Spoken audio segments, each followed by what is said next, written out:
I started to build myself back up, build that confidence back up to say, you know what?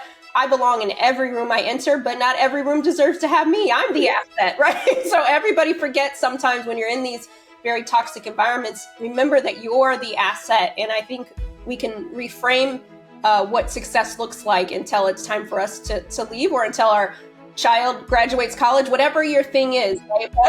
But just to remind yourself that you have more power than you think.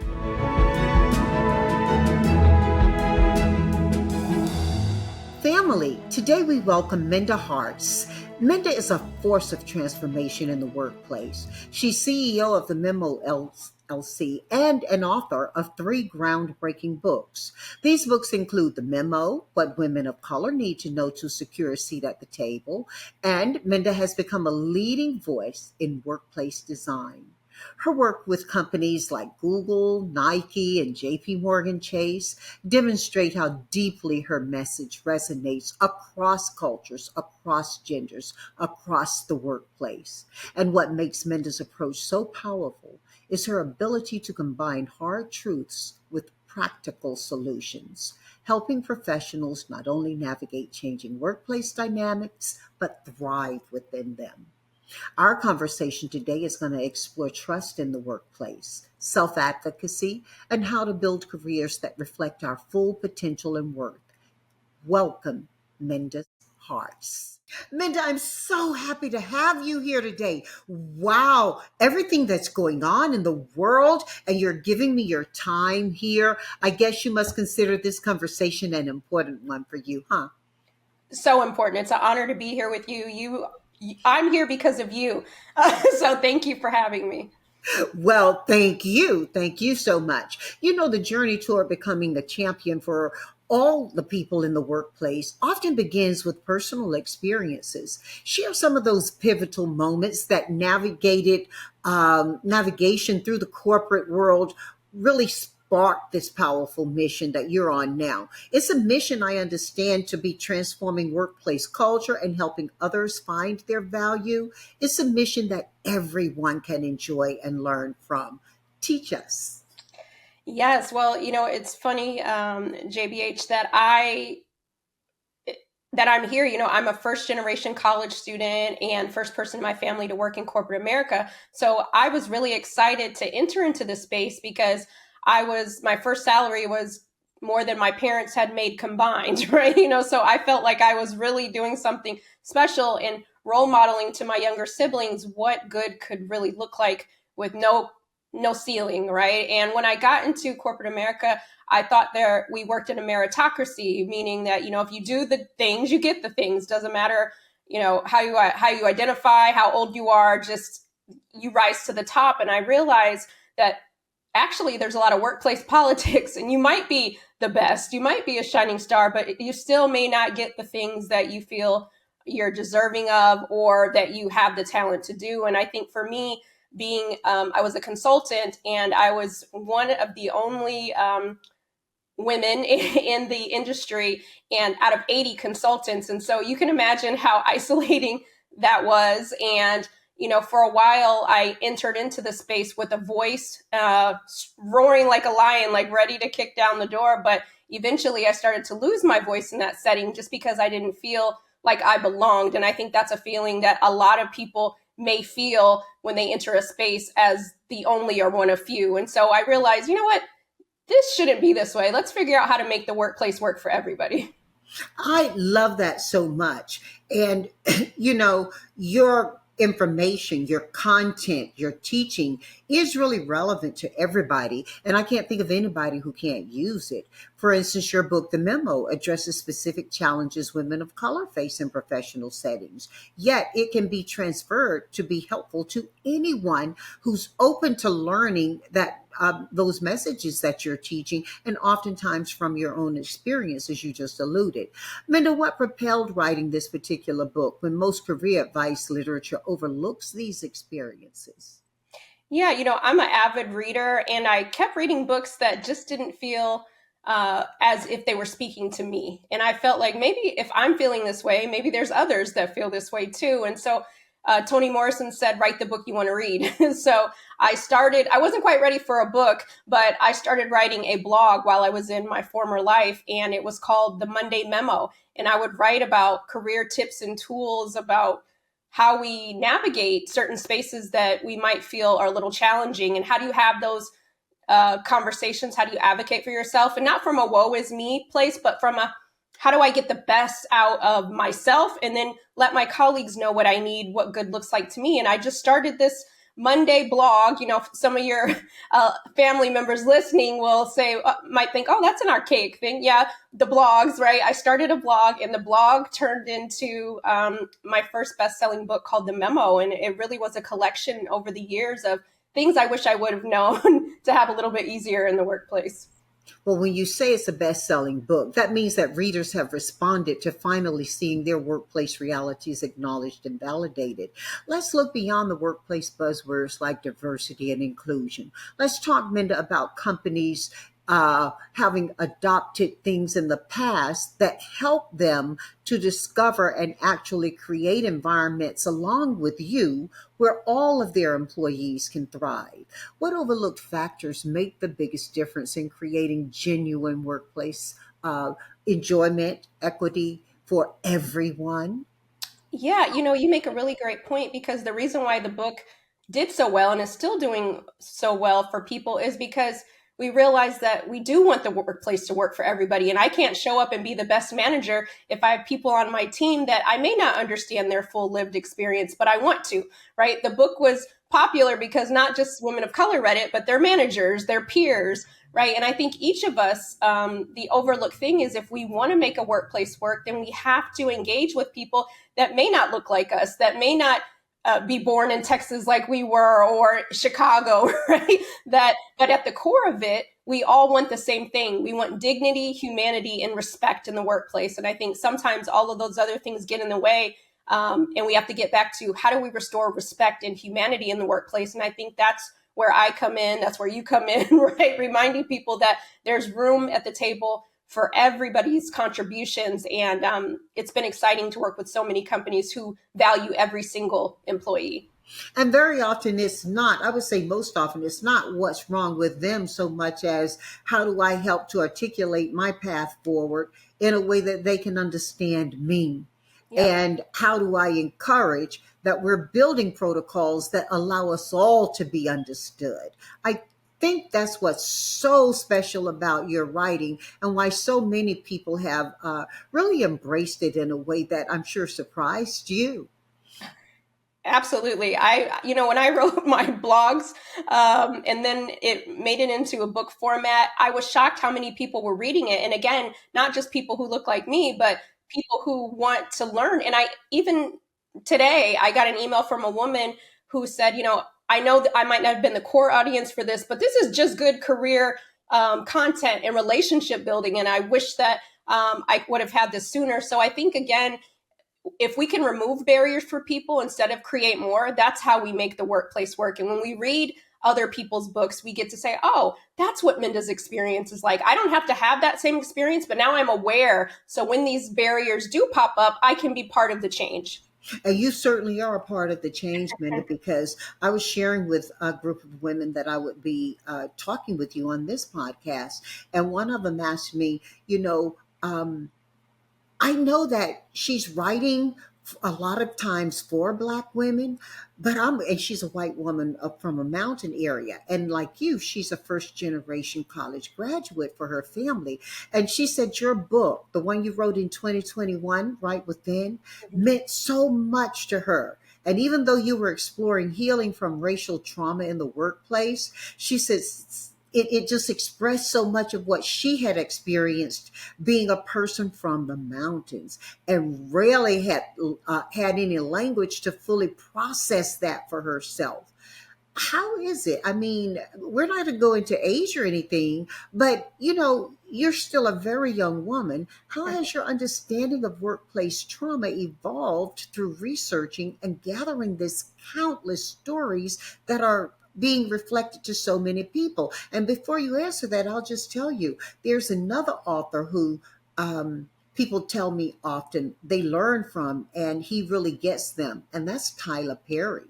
And he is reaching through his stories that are most often and historically have been about African Americans and Blacks, and it's reaching across genres and racial lines to just touch people where they live, and importantly where they're coming from and how they want to show up. So yeah, please, Minda, just tell me about how your understanding of workplace trauma has evolved through all that research and you gathering so many stories to share lessons with us. Well, thank you for sharing about your friend, because that means so much to me. When I write, it's yes, it's for us, but I write for all of us, because again, it may not be racial trauma, but if you have any trauma inside the workplace, and when I was in my former career, I didn't have the language to be able to say, "Oh, this is traumatic." If I'm showing up to the workplace and I keep having panic attacks or anxiety or depression, then there's some traumas that I need to identify. And I realized that if I had these traumas, and at that time, talking about therapy was not as popular as it is now. And I said, you know what, let's dismantle these myths that you have to be deemed as crazy before you can go to therapy, right? All of these old myths and things that don't make sense. And it's like, no, I want to be able to live my best life inside the workplace. And so when I think about trauma, when I first put out Right Within, it was still kind of taboo to talk about the workplace in that way. And now we can use the workplace trauma, but I'm glad that people can say, wait a second, I think that makes sense. Now I can name it. And I think for so long, many of us just couldn't name it. We just know we were experiencing something, but we might have been too afraid to actually call it out. And what I realize is, whether it's racial trauma or ageism or sexism, all of those things are barriers in the workplace, and it prevents us from doing our best work. So as colleagues, if we know that these are barriers, what can we do to make sure that we remove them for, number one, ourselves, but for others? And again, going back to your first question, if we can remove the traumas, then it's good for productivity. All the things that we're talking about is good for business. Yeah, and I think that's such an important point you make. There are some first steps that I think you've discovered that some of us can institute into our own lives, even as we're trying to heal. And that can help us to show up professionally each day for the purpose we've been hired. Absolutely. And again, I think I love that the workplace is evolving, right? The things that probably when you were started in your career, that things that couldn't be discussed, right? And then there were certain things that I couldn't discuss, and now we can discuss certain things, right? And I think that, this is a marathon, and, maybe some people feel like, we haven't gotten far, but the fact that we can even write books and put that content out about workplace trauma, that we are much further than we think we are. Yeah, and I want to move into another area that you're an expert on, and that's self advocacy, because self advocacy emerges as a central theme throughout so much of your work. What misconceptions, Minda, have you seen about self advocacy and that, consistently hold professionals back from speaking up for themselves in meaningful ways? And I also want you to tell us, how might someone distinguish between productive self advocacy versus approaches that might backfire? Yeah, when I was in some of the hardest times in the workplace, I realized that yes, there were certain colleagues that were making the day a little bit rougher than I'd like, but I also had to take some onus on me to say, how am I articulating to the people around me that what good looks like, right? What part of the equation am I participating in or not participating in? And self-advocacy is part of our self-care. People don't know what you want out of the workplace. Nobody's going around the workplace and saying, hey, Minda, with a crystal ball, what is it that you want? Right? Like, I have to articulate that. And so part of self-advocacy is saying, when a conflict arises, talking about that, right? Self-advocacy isn't just the promotions, but it's also inclusivity, right? It's also about flexible work schedule. It's also about stretch assignments, right? Self-advocacy is a must-have in the workplace. And I realized once I started using my voice, I always had it. I just had to decide how I want to use it. And each of us has the power to democratize the workplace by using our voice. I can't control how my manager responds, but I can control if I articulate my value and quantify my worth. And lastly, I think the big misconception about self-advocacy is bragging, right? Self-advocacy is not bragging, it's branding. How can people know what you want or what you're interested in doing, or how they can speak your names in the room you're not in, if you don't tell them what you're doing, right? In a strategic way. You sound so much like my dad. My dad used to speak so strongly of us. I think you probably know I'm one of 11 kids, one mom, one dad from the deep South. And dad would just brag about his kids, bragging quotes, right? Cautioned by you. And my mom would say, "Oh, daddy, stop bragging about our kids all the time. Give somebody else a chance to talk about theirs, or they'll think you know." And my dad would, and this was their theme. My dad would always come back with some comment to the effect of, "Well, mom, it's not bragging if it's true." And then they go on and debate about that. And it was fun to listen to them go there. But you've also done something I think is really smart, because the 7 trust languages framework you developed stands out as groundbreaking in how organizations are approaching workplace relationships. And I think that's what we're talking about, relationships. Yeah. What sparked the development of this concept? And put some highlight on maybe one trust language that particularly resonates with leaders who might not have previously considered trust as a measurable business asset. Oh, JVH, I'm so glad you, first of all, I just am pinching myself that I'm even in conversation with you, because I've been following your career, and just, again, I can't say thank you enough to, when I didn't have a lot of people to look toward that look like me, to see you just busting through those doors and creating a table. Just want to say thank you. Um, for me, the 7 trust languages was really important, because I realized at the core of all my other books, what I was talking about is trust. Even though I was writing about it from a perspective of how can, women and women of color gain trust, but no matter if I spoke at Eli Lilly or Amazon or, Stanford, people would come up to me and they'd say, "Oh, I don't trust my manager," or "I don't trust that I'm going to get promoted." And I thought, wow, trust is a global language. It's a universal language. Trust is tied to productivity. If trust is present, then you have, companies are more profitable, less retention. So it's really good for the bottom line. And I thought there's not a lot of new content around trust. And so I said, you know what? I want to start investigating and marinating on what's underneath some of the things that people say. And I realized that people might say they don't trust their employer, but what they're really saying is they need one of these 7 trust languages, right? So one of them, for example, is transparency. You might say, "I don't trust my company," but what's underneath the trust? Is it that maybe you don't trust them, but is it that you just need a little more transparency? If they could say, "You know what, we're returning back to work next month, and here's the reasons why," right? Instead of just kind of keeping you in the dark, that's going to restore a little bit of trust from you, right? Even if they tell you, "I don't have the answers, but I want to be honest with you, and I want you to trust that we have your best interest in mind." That's still being transparent. And when I boiled it all down, I realized that what people kept telling me were these 7 things, right? Similar to the 5 love languages, we speak each other's language. There's a way to give trust and receive trust. And every single one of us in the workplace today has a choice. We can either enhance trust or erode trust. And if I know what your trust language is, more than likely, I could probably give it to you, right? And if I know what mine is, then I can articulate that to you as my colleague or manager when it has been eroded. And for me, I see that the workplace has a communication crisis, and the trust languages coming out this summer in my next book is what I think is going to be a remedy to really help companies and employees move forward with trust as the catalyst.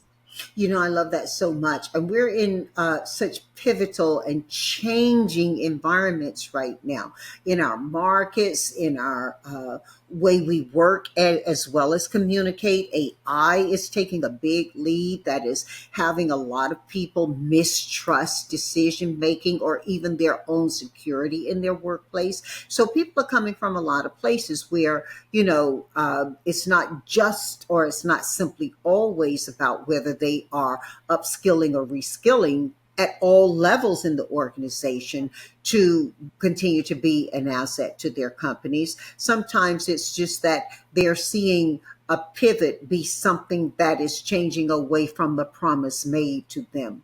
And I think about my own company. If you walk through any of our physical spaces, Minda, you will see feet, which is the uh, uh, cumulative set of principles we operate from: freedom to innovate, excellence in delivery.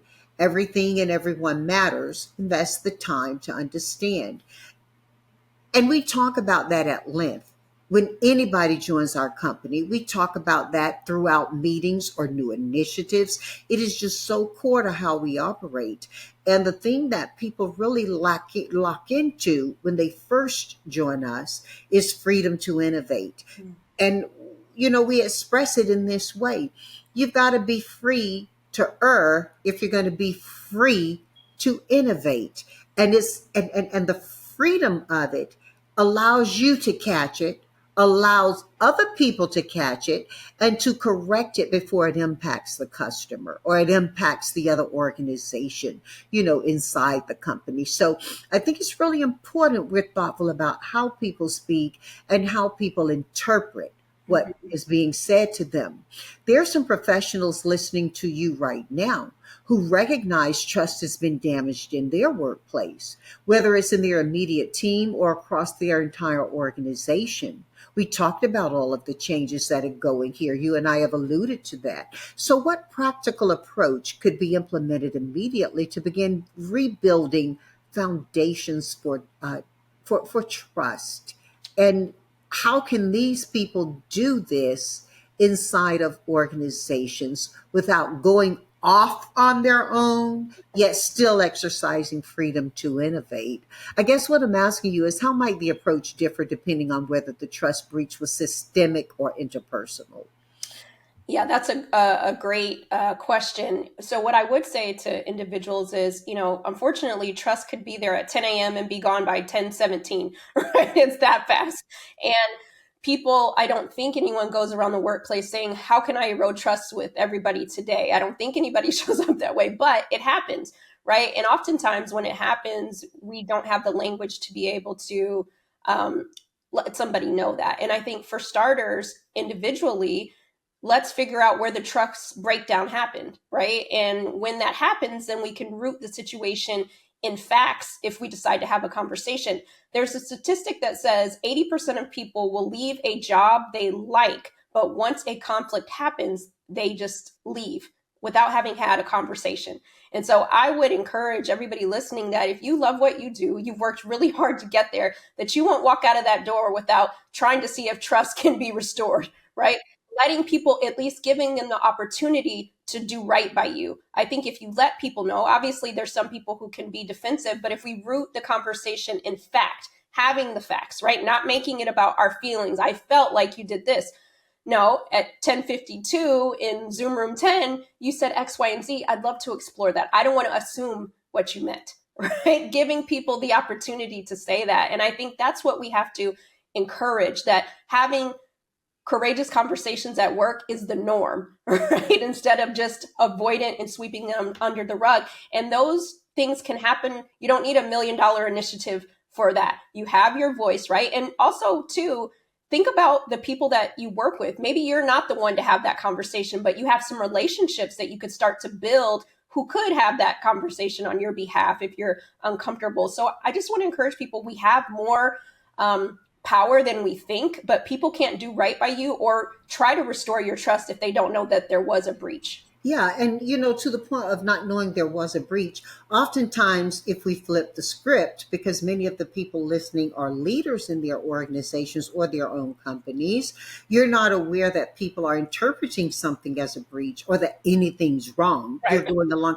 So, what is some advice to those leaders who, now you find suddenly someone's interpreting something in a completely different way, or they may be correct and you just didn't catch it?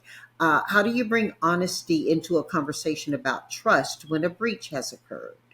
Yeah, that's a good question too, because I think as our leaders that are listening, think about the power dynamics. It's really hard for somebody to come to you as maybe someone they report into or that, holds their their future in their hands to tell you that there has been an erosion of trust. And so I also want you to be a courageous listener if somebody does come to you and tell you something, because it took a lot of courage for somebody to do that in the first place. So humanize their experience. Remember what it was like to sit on the side of the table that they are sitting on today. And the other thing is, I want you to definitely get my new book coming out so you can identify what people's trust languages are. But in the meantime, I think asking the simple question is, what does trust look like for you? I want to get the best out of you while you're here. And I want to make sure I may not get it right every day, but I want you to feel comfortable enough to tell me what good looks like to you.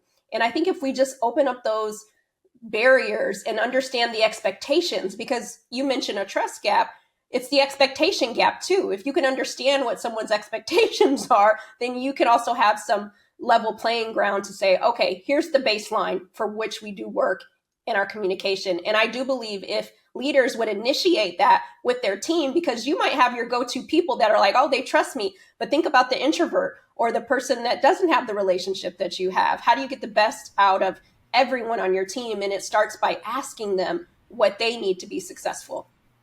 That's so powerful. And when you ask people what they need, I think how you ask them is important as well. So they don't hear that as provide me the list I'm going to fulfill for you. Right. This may take us back to the beginning of our conversation in some way, but I'm going to put it forward. You know, Minda, when we think about going into a new initiative or a new role, whatever the new is,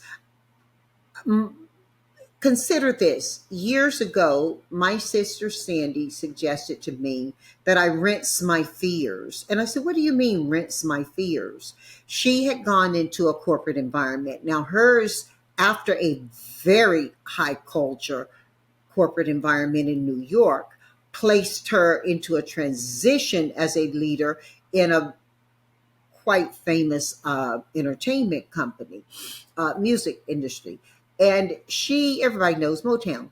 And she said, well, when I went in there, I had a lot of trust in my ability from my corporate life.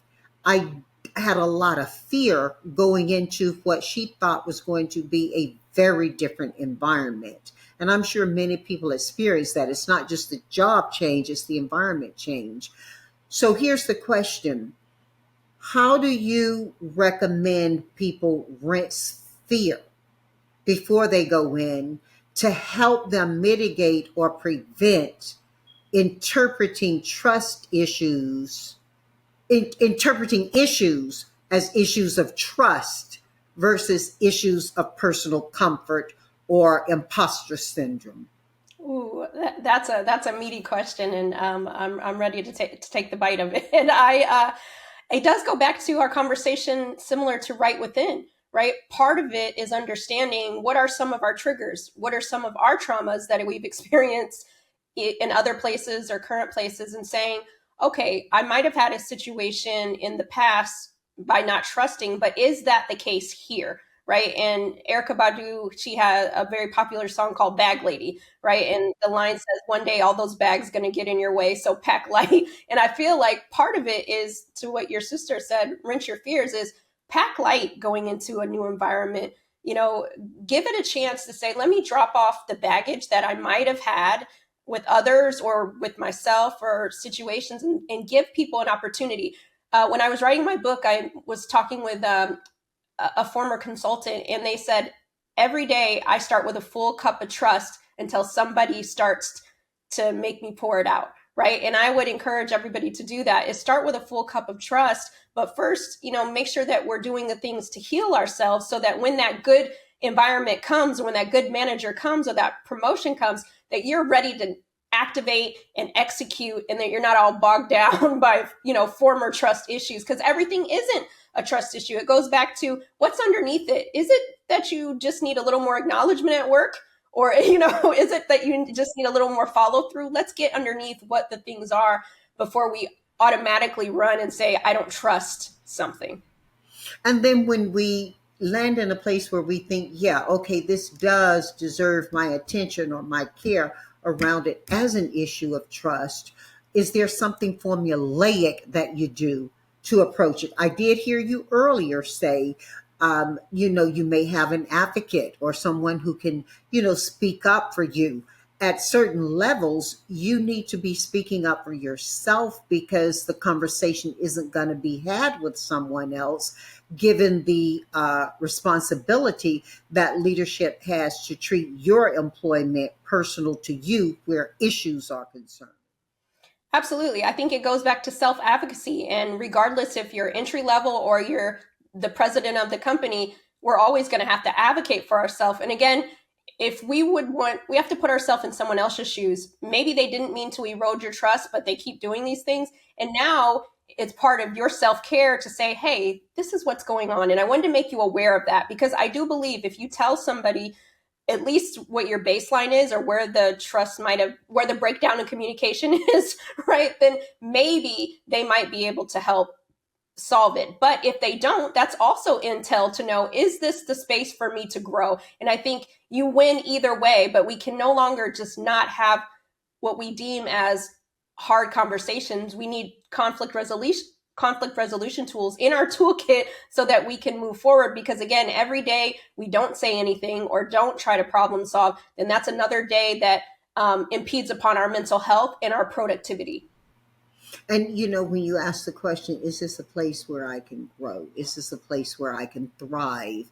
Uh, I think you may have hit a point that many people are afraid to ask that question because they're afraid they already know the answer. And that does require some boldness or some bravery on one's part Yeah. to once open that window, open that door. You're no longer the only one looking at that. Yeah, I'm laughing a little because I remember being in that situation myself, right? I kept asking myself, when is it time to leave?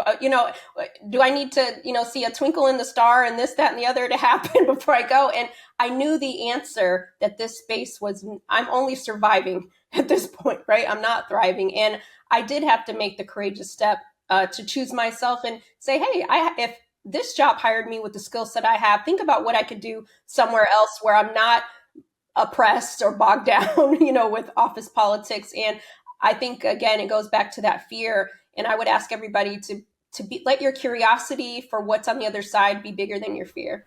And I think I don't know if this is in your wheelhouse. I think from what I've read and studied about your work, you have good thought on it though. How do you advise someone who is in a place where they have they feel they have to make that call of money over matter? Mm-hmm. I know what's the matter. I know the matter at hand. I need the money at hand. And I don't have 6 months to search around and find that next role. Yeah, I talk about this in probably just about every book to some degree. But when I first realized that this is not an environment that's conducive to my future self, I decided that I was in a place where I couldn't quit at that time. I had responsibilities, I was helping my family, and it was very frustrating because I knew I had to stay at least for a little bit because I didn't have the 6 months, right? And so what I decided to do was shift my mindset and say, how can I make the workplace work for me now instead of making it work for everybody else while I figure out my next best move? And what I did was I started tapping into professional development stipends. I started asking for stretch assignments. I started flexing my self-advocacy muscle inside the workplace. And I really started to say, okay, let me get on the committees that would allow me to use my voice in this way. Let me start to really invest in me in this way and prepare for when I am able to do something different. And luckily, I mean, I was there for another 3 years before I was able to leave, but I started to build myself back up, build that confidence back up to say, you know what? I belong in every room I enter, but not every room deserves to have me. I'm the asset, right? So everybody forgets sometimes when you're in these very toxic environments, remember that you're the asset. And I think we can reframe what success looks like until it's time for us to leave or until our child graduates college, whatever your thing is, right? But just to remind yourself that you have more power than you think. It's interesting when you say you're the asset. I'm thinking of someone I know, and this was at a pretty, C-suite level. They were planning to exit, and so, one of the most powerful, positive or negative, people you'll be around is someone who has nothing left to lose, right? In this instance, she had little left to lose. There was still something though. And so she decided to do all the stuff she wanted to do all along, say all the things, bring all of the ideas to the table, basically show up differently, show up the way she felt she'd been discouraged to or would have been brandished to. And she said she got called into a meeting and she thought, okay, I'm going to be leaving before, I had planned. And they were like, where has this been all along? Gosh, this is great. And she got levied up for a promotion. There are a couple of things in there, right? There's the laughter around, okay, maybe some of the onus was on her because she wasn't doing those things out of that fear she had about the organization. Maybe the organization was articulating its readiness for her or her answers. Regardless, she was still in the same organization as a different person and being offered a different role. And the reason I found out about it was because she asked me, should I take this role in this company that, didn't appreciate me beforehand? And naturally, my answer to her was, well, they didn't know this you. So, two things can be true. They didn't appreciate the you who was showing up, but they adore the you who's starting to, thrive and show up now. And she gained a lot of confidence from in herself from that experience. However, she still continued to carry that doubt that had led her to not perform in the first place, based on how people would see her. How often are you seeing folks just not showing up out of fear that they will be seen? I think that's probably 80% of people that I hear from, right? Because we've been functioning on this side of the table, so we don't know what it looks like. And I said, well, you already know what it looks like functioning in the doubt and the fear and being unseen. Why don't you give yourself permission to come onto this other side and introduce yourself to a brand new version of you and your colleagues similar, right? And at least you could see what it's like to sit on both sides of the intersection of who you want to be and what you've worked really hard for. But I do think that fear sometimes paralyzes us, or we get comfortable in what we've been accustomed to. And I just think, we still have so much life to live in our careers as well. And we owe it to ourselves to see what's on that other side of fear. And to your friend's point, you never know what's waiting for you when you step out and allow people to see you and hear you. And this is good stuff, whether it's workplace or whether it's personal. I mean, Minda, you've worked with some leading companies across diverse industries, and you've seen patterns emerge regarding how trust manifests differently across the various organizational cultures. Should trust building strategies be tailored to specific workplace environments? Um, and if so, how? And then, I'm going to ask you, I'm going to stretch it. I'm getting the juice from you, expand that into personal as well. The reality is that in our romantic and platonic relationships, trust is a no-brainer, right? It's a non-negotiable, right? So why wouldn't we want that inside of a place that we're going to spend 90,000 hours of our lives at? That Yes, yes. and so trust is universal. People in Tokyo want trust. People in Kansas City want trust, right? And so I think, again, we understand what it feels like when it's there, and we understand what it feels like when it's not there. And so there might be some cultural differences in terms of what trust looks like, but at the core of it, trust is really a feeling, right? And regardless of who you are, 21 or 81, we both know when trust is gone and when it's present. And so for me, whether I'm working with a law firm or I'm working with a tech company, those needs and those wants and how to communicate with each other, that's a standard across the boards. And I'm finding that it's a lot of people just don't have the words or don't want to deal with it. They just want to turn, close their eyes and throw their head up at the cover when a situation arises. But I find that if everyone's willing to say, hey, I want to make a workplace that's better, our best days are still ahead, then that requires every single person to do something different. And I think that's kind of the harder part. But the nice thing about trust is it's an action and a verb, right? So if we activate both of those, then again, everybody has the opportunity to make their mark. And when they have made a mistake, because we will, it's complicated, right? We might do something, but owning it and that accountability. And I think that's what a lot of workplaces struggle with, the accountability. Well, absent reading your book, which I'm sure all of our family will do now who have not read it, Minda, we know that workplaces reward certain communication styles over others, and this can leave some people to be consistently overlooked. Now, for our audience, our family who are professionals and are being talked over or dismissed in meetings, what strategies do you think can prove most effective for helping them step into their power authentically without becoming someone they're not? You know, being authentically ourselves is one thing. And you spoke about self advocacy. Get strategic for them.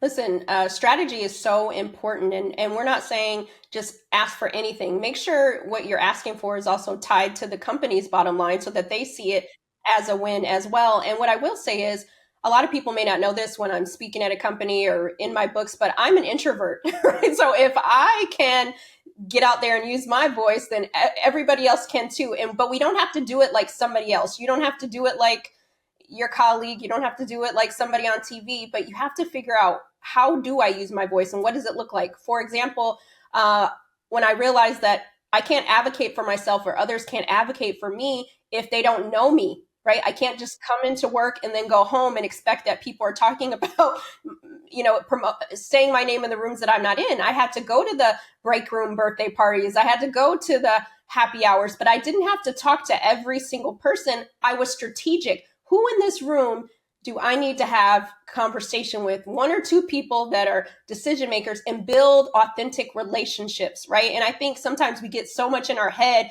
that we have to be the one on top of the countertops at the bar, right? No, I had my one karaoke song, Taylor Swift. I did it, and had a beverage and then left. And more people started to get a sense of who I was, right? And I think again, it goes back to what you said: is letting yourself be seen.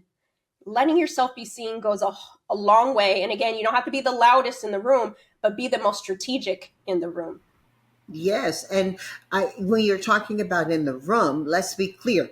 You're talking about whether that room is shared and you can smell the drink people are having, or whether it's virtual. Yes, yes. And I'm glad you said that too, because a lot of people say, well, how can you network or how can you advocate when we're in a virtual environment? But utilize the chat function, show your camera, show your face on the camera when you can, right? When somebody says something, chime in. You're in an event, you saw somebody said something that was interesting. This is your opportunity to shoot them an email after the event and said, I love what you said about X, Y, and Z. Can we grab a virtual coffee, right? There's still so many opportunities for people to see you. Right. And, I'm thinking about our family listening today. A lot of them work in spaces that weren't necessarily designed with them in mind. What message about finding power and voice would illuminate their path forward? What truth do you wish had been shared earlier in your own journey that might help others today navigate their careers with greater confidence and purpose? I think it goes back to the confidence factor, right? Beyonce said one of the most alluring things is confidence, right? And I think sometimes many of us who might come from certain communities, we were given two pieces of advice: keep your head down and work hard. No one can see your face when your head's down, right? And we're waiting on someone to come and tap us on the shoulder and say, hey, it's your time. We have to be strategic. And I think for me, I waited a long time for somebody to tap me on the shoulder when I didn't realize how much power I had to help my shoulder be tapped. Right? And many people come from folk who are very well meaning with a lot of heart in it, who were brought up to believe that looking someone in the eye was sassing. It was the ultimate disrespect. Hmm. And yet others come from communities and cultures where if you're not looking someone in the eye, you're shielding or hiding something, and it reeks of dishonesty, untrustworthiness. So we are exploring a lot of ways for all of us to belong in the same room when we bring the same skills and the same desire and ability to help a company thrive. You're certainly helping that. It's no wonder you have such a powerful list of clients. What's next for you? I think I heard book, book, book. What's next for you? Yeah, right now it is book, book, book. It's I call it my crossover album. So it comes out. But also, I've been taking screenwriting classes for the last few years, and so doing some short film work right now. So I'm just excited to make sure I tap into all the gifts God gave me. Well, you're certainly tapping into them in a way that's enriching us. And I'm so grateful you were able to join us here. I'd love us to do 4 for 4, just transition a little bit and have a little bit of fun with one of my favorite games. So, are you ready? I am ready. Okay, well, I'm going to ask you 4 questions to which you'll give 4 answers to each. There are no right or wrong answers, although for the first one, I will ask you to not use humanoids. Stay with biological humans on this answer. Okay. And the question is, Minda, you get to host a dinner. You can invite anyone you wish, any 4 people from the past through present. Who's at your table and why? Well, have always wanted to have dinner with you, so you will be one of them. And I'm. This is a low key ask that hopefully we'll be able to do that one day. But but I would love to have you. I would love to have Michelle, our former First Lady Michelle Obama. I would love to have hmm, Beyonce, and I would love to have. This is a hard one, but I would also like to have my sixth grade teacher who I have not seen in so long, but I would love to meet her again as an adult. You know, it's interesting. Now, 2 of them I've been in the room with. I'm not certain if I've been in the room with your 6th grade teacher. So certainly, I accept the invitation to dinner. Thank you. Okay. Now, it's the scheduling that has to happen. It's interesting that you mentioned your 6th grade teacher. So many of us were influenced by those teachers. What was it, or is it about her that she's coming to your table? I just want to thank her publicly because I grew up very humble beginnings, and she would. I know you probably aren't able to do this now, but back then she would invite me to her home, and she would give me books to read that I didn't have access to, and it really showed me what was possible for my life. She talked about college and all these different things, and I'm just so grateful because I think had I not been exposed to some of the things she exposed me to, I don't know that I would be sitting here today with you. You know, it's so sweet for you to share that about her, and I hope she listens or watches the podcast so that she can hear you pay homage to her. 2 of the teachers who were really impressive for me and who I will treasure as long as I live, both were named Foster, and the Mrs. Fosters were not related to each other. One was very early in my life, around my 3rd grade year, and she was so incredible. She was a strong person and a force of nature in the halls, and many kids did not want to be in her class, even as early as the 3rd grade. I loved her. She was demanding, she was supportive, and she taught me how to sit straight up. Not just physically, because my mom and dad had done a great job of that, but give your answer. It's better to give it and have it exploited or explored rather than to hold it in for fear that it might be. Just an incredible teacher. And to have that gift at the 3rd grade level was, phenomenal for me. I look back now and realize.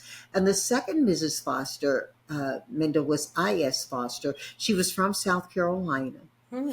and she taught music.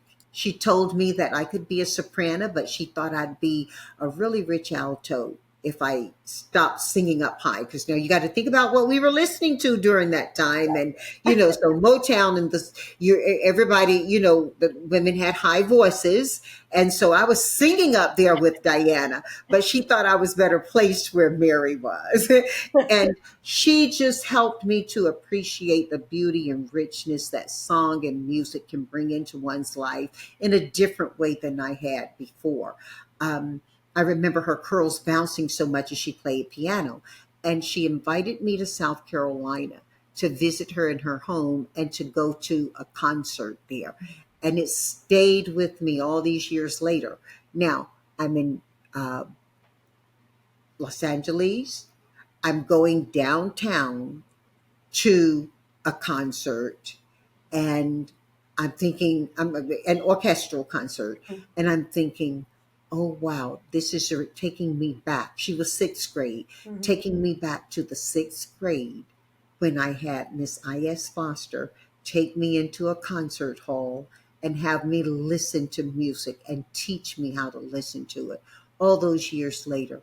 So thank you. You're sharing that, these things are important and we carry them with us for life. And using your approach for self advocacy, I think is how we can make them more powerful, even if we kind of have put them into the chest under the bed. Don't you? Yes, well said. Absolutely. Let's go 2 for 4, shall we? Let's do it. Okay, so what 4 pieces of music are you listening to and why? Right now, you probably can notice a theme, and your family can too. It's I eat Beyonce for breakfast, lunch, and dinner, so it's Beyonce. I'm also listening to the DeBarge family, their greatest hits. I really love that, and that's probably from being in the house with my family, listening to that. I'm also listening to Kirk Franklin and the Family, their first album, self-titled, and I love classical music. So right now I'm listening to a lot of Mozart and his piano. Oh, beautiful. I'm a simpler person. I love Chopin, but I'm really excited by what you're saying because you're basically listening to masters in each of their areas, and that's quite incredible. You ready to go 3 for 4? Let's do it. What 4 books do you recommend to our family and why? Great question. There's a book that I recently just finished. It's called Toxic Productivity by, I don't know if I'm saying her name right, but Ira Nazar, and I really like that book. I'm a kind of a history buff, so I'm also reading or rereading actually LBJ's 1968. I think sometimes we have to revisit history, right, and see. I'm There's a saying, those who forget their history are doomed to repeat it. Yes, yes, and that's by Kyle Langley, I think. And then what's the other book I'm listening? Dealing with Feeling. It's actually a book that's not out yet that I got my hands on an early copy, and it's by a psychologist, I believe, Mark Brackett. So because feelings and trust, right? So I'm reading other people's work around that, and then lastly. It's this workbook called Abundance by Michael Tennant, and it just talks about how we live an abundant life. Beautiful. Thank you. Thank you for those referrals. And we are at 4 for 4. Oh wow, that means we're almost at the end. That makes me sad. Linda, what 4 pieces of advice do you give to our family listening? And if it's advice that was shared to you by someone else or was learned from someone else, please pay homage to the author. Yes. So a long time ago, one piece of advice that I received um, by a friend turned mentor, Leilani Brown, she said, "Don't be ambivalent about your career." And that's always stuck with me in that way. I say another one is from my own self is that I live by is success is not a solo sport, and you definitely need people around you. Oh, I said it before also on the podcast with you, but self advocacy is part of self care. We Mhm, don't use our voice, and then you can't conquer what you're not willing to confront. And I talk a mhm. lot about that in Right Within. That's powerful advice. I know my audience is appreciative of it because I know they're going to follow it. Thank you so much from my heart to your home. Thank you, thank you, thank you.